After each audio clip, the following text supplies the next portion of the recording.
Hi friends, welcome to my YouTube channel. आज आम बनैबा फूलकोबी माछ आलू तरकारी। माछ को मु लुण और हलदी गोलैकी रखीदे। एबे गोटे पैन रे आम तेल नेबा। तेल गरम होला पर आम माछ पकईकी भाजिबा।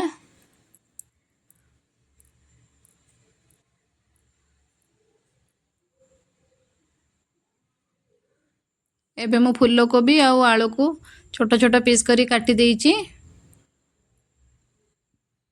एबे माछ अल्प भाजी गलानी। एबे ताको उल्टे दबा। देखंतु माछ को पूरा कड़ा करिकी भाजीबानी। एबे माछ भजा हो जाइए। एबे बाहर कर दबा माछ को।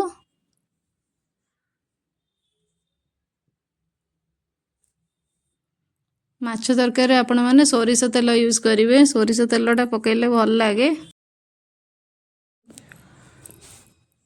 एबे हमें मसाला प्रिपेयर करवा। फास्ट आम नहीं पियाज, रसुण, अल्प डालचीनी, 2-3टा लवंग।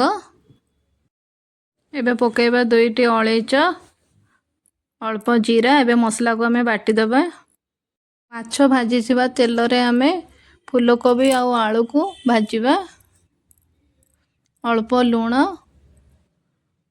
अल्प हलदी पकेबे।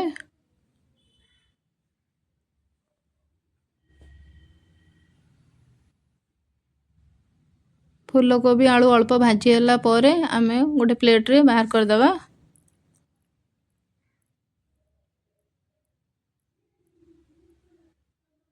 एबे हमें बाटी रखिथिबा मसला को से तेल रे पके दबा।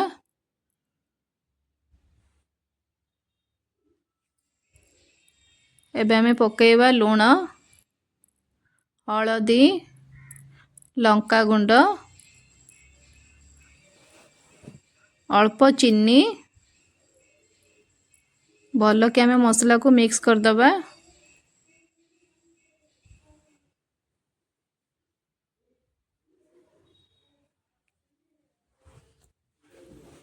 एबे हमें ऐड करिबा टमाटो। मु 2टी टमाटो काटिकी एडी पकेइची।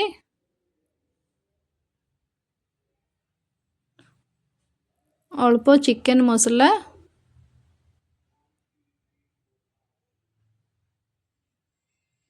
हमें ऐड करिबा भाजी की रखिथिबा फूलकोबी आलू।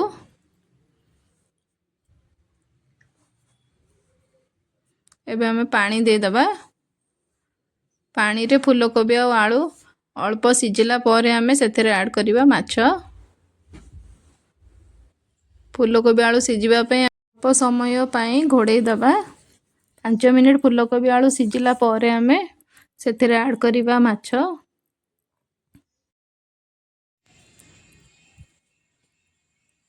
फूलकोबी आलू हमरो सिझी आसलानी। एबे हमें माछ पकेबा।